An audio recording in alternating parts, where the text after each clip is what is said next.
Okay, as you can see, the rear wire broke off the rear window of this 2007 Escalade rear defroster.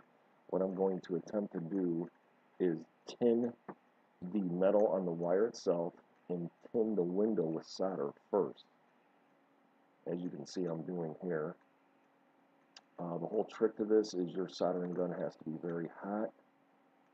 Mine was not getting hot enough and I struggled a little bit, but I did get it repaired and it did work, and it was literally cost me zero because I had everything just laying around.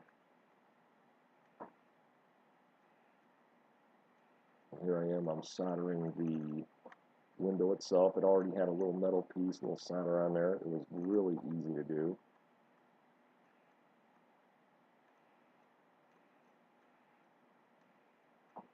I'll put the wire back onto the window. Now this is where I struggled a little bit.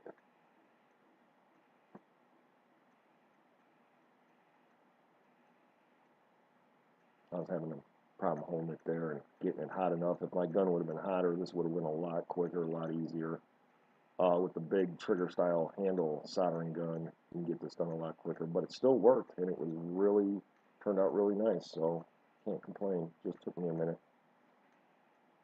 This covers all GM, Chevy, Cadillac, Buick SUVs from certain years for wires. Any car with a wire on the rear window like this, there's two of them on here.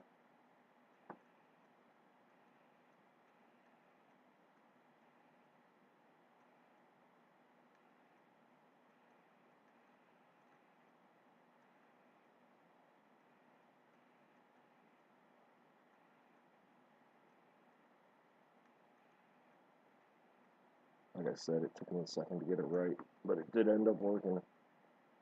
But thank you very much for watching this video. I hope this helps you. It's a cheap and easy fix. Please give me a thumbs up. I would really appreciate it. Thank you very much.